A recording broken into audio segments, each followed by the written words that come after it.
Is there already on that piece there? Can you back up a little bit? Okay. Okay. What? I see. You want a sheet, full sheet. The one on the left shows step 1, make a cylinder. Step 2, you chop the cylinder. Now, when you go to install the ring, you have now made that cylinder, which was once round, it now has an elliptical shape. Not on the outside, but just where the ring gets glued in. An ellipse, by definition, is a circle that is out of round. Usually, the smaller the amount of degrees of the ellipse, the less out of round it is. So a 5-degree ellipse would just be a little bit out of round. If you've got a 30 or a 40 or a 50-degree ellipse, it would look like that. Now, this is the dimension you started with. If you make a ring that's the same diameter as the cylinder, it's not going to fit. As you can see in this drawing. Yeah, I'll bet. And drawing number 2. This is this ring is the same diameter as the ball. You can see it fits nicely here, but doesn't fit at the top. It fits at the top, but doesn't fit nicely there. The bigger the degree of the ellipse, the larger the difference. What I found is you have a similar problem on the inside. And one of the things I found, I've made, 40 or 50 of these. You have to make the ring at least a half an inch larger in diameter than the existing cylinder, and it has to be wider.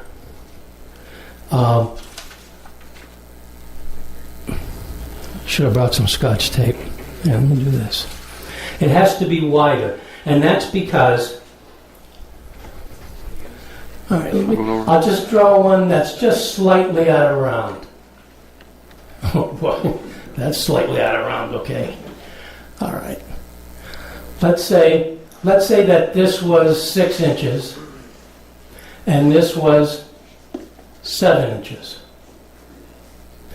You'd have to have a ring that was at least 7.5 inches in diameter. And if the wall thickness of this cylinder was 3/4 of an inch, the width of the ring that you insert would have to be wider than that. Otherwise, you'll have this problem will repeat on the inside. This is kind of abstract and it's hard to follow, but that is the way it is. All right, so I wanted to cover. I spoke with Tom earlier, and he asked if I would do a class on segmented turning, and I will. I'd be happy to do that, and we can go over in more detail about how these all fit together and such. Sign up sheet, please. Okay. Now, if you wanted a ring, but you didn't want, the other thing I got to mention here, the thicker the ring, the wider it has to be. On this drawing, I'm going to transfer this over to the board.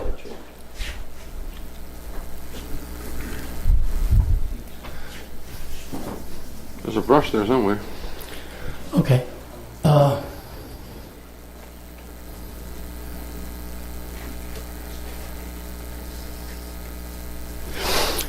That's our cylinder. And let's say we put in a fairly thick ring. The ring is going to have to stick out here. That's a 90 degree. Here. So it's actually the minimum length is going to have to be, the higher it is, the thicker it is, the longer the length has to be. Because you have to catch it up here and down here. Little abstract, but when you start doing this, you'll see, oh yeah, I see how that works. If you want a ring, but you don't want a solid ring at a diagonal, you can make a wavy ring, like this.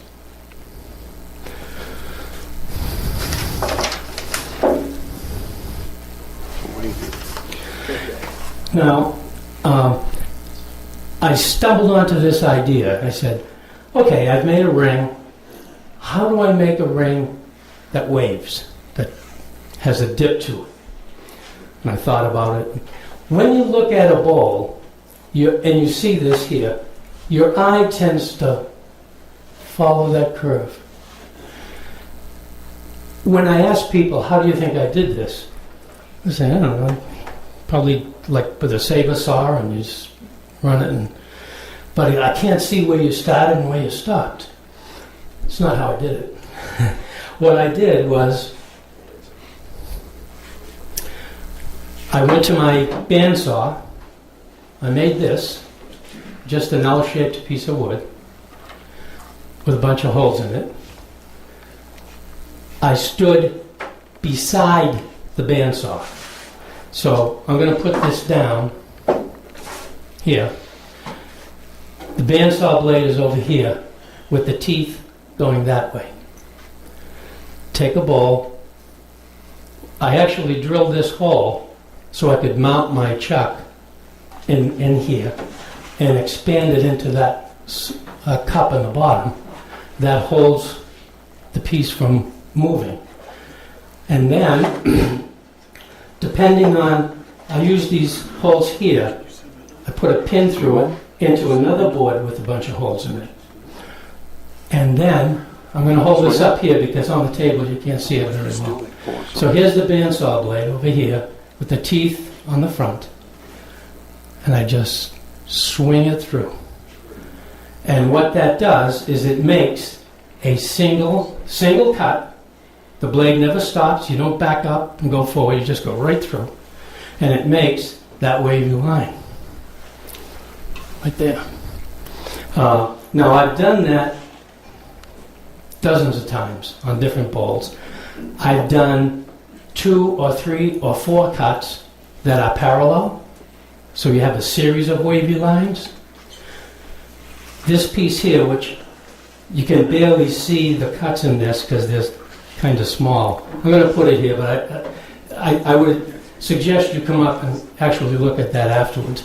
You can see the cuts. Oh, thanks to our fabulous cameraman here. You're off the camera. That's not me. You can see the cuts. They are even and they are parallel all the way around. So one pass gives you that wave. Yes. Now I'm going to turn this. Okay, that's fine. And you'll see the lines continue all the way around. Now when I do this, and if you try this, I would strongly suggest that you number the pieces. Because if you don't, it's going to be very difficult to put these back together again.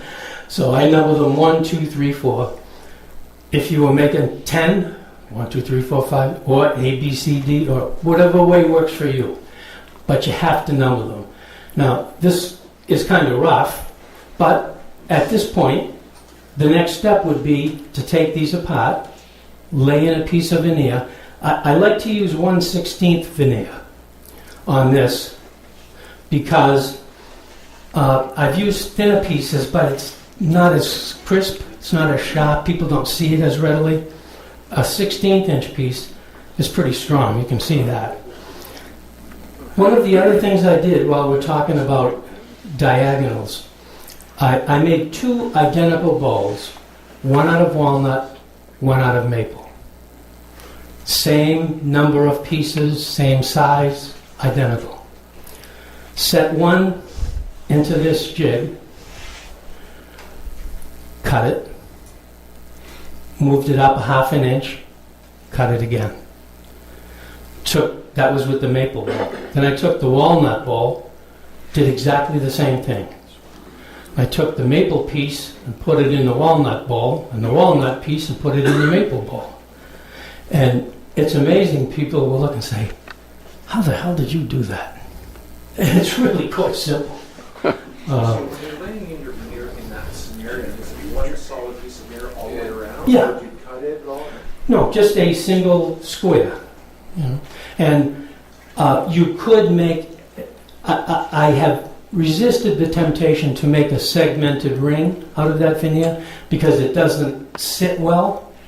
When the grain starts, you'll find that if you try this, you may have to rotate the piece of veneer that you're putting in until it sits the correct way and it compresses nice and easily. If you put it with the grain going in the wrong direction, it won't collapse into the bowl. And that's something I can explain in more detail if we get to a class session. So you're not using the veneer, the tape veneer, you're using a solid piece Yes. to put in there? Okay. Yes, a solid piece. In this case, it was probably about 7 or 8 inches square. Yeah. And the only thing I didn't like about it is when you do this, sorry, Mr. Cameraman, when you do this, Okay. there will be end grain on that veneer, and it will show up as a darker color than the rest of it, which is what happens with end grain all the time. If you can live with that, you know. I have not tried multiple pieces of veneer. I suspect that eventually the piece would just not fit back together again. This is a little bit thicker than the kerf of the saw blade, but it seems to fit. You know, you clamp it down and it works. Now, I made this 2 years ago, I think.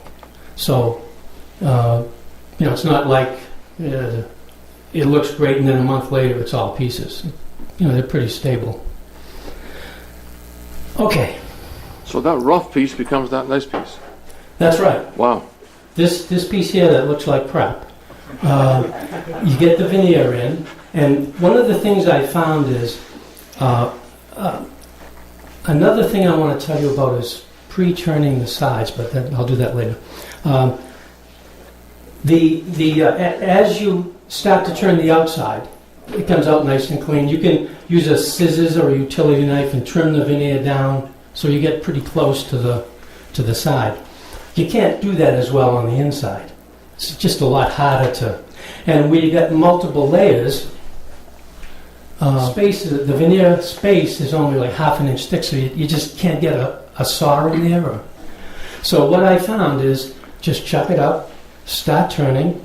I use a skew, and it just cuts right through that piece. Now, because it's at a wave, it cuts the high part first, and then you've got to keep pushing, and you cut the medium part, and then you keep pushing, and you cut the bottom. In the meanwhile, it flaps around as it's turning, and it kind of gets your attention. But sometimes you reach in there and you can just pull it and break it, snap it. What I found is almost always the veneer will break at the edge, right here. It won't break inside because it's glued and it's stuck, but it will break close to the edge.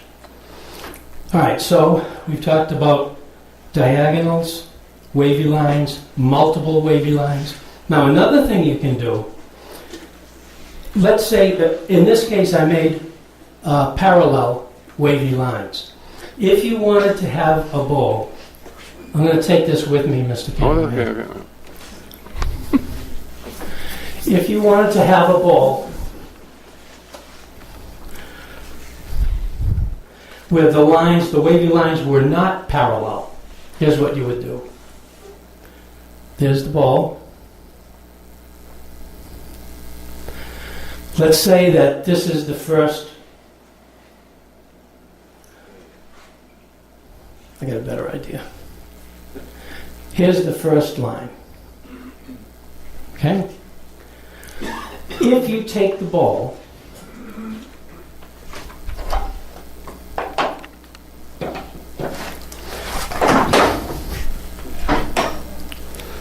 If you take the bowl, which is in the chuck,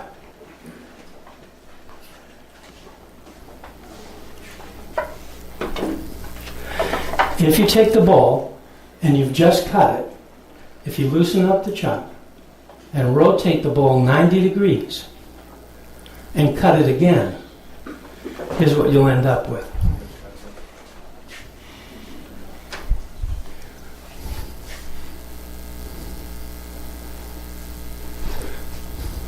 The line changes.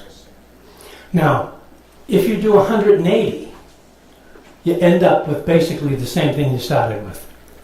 But if you do 90 or anything other than 180, you're going to get a contrasting line or a contrasting pair of lines. Okay.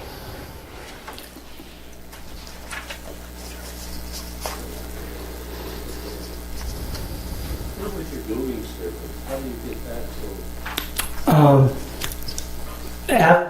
On a bandsaw cut, it does require a little sanding. I use 100 grit sandpaper. Just give it a light sanding. And what I found is you can compress the veneer right into the little lines in it. I mean, take a look at this afterward, and you'll see there's no indication of any roughness at all. It looks like it was made this way.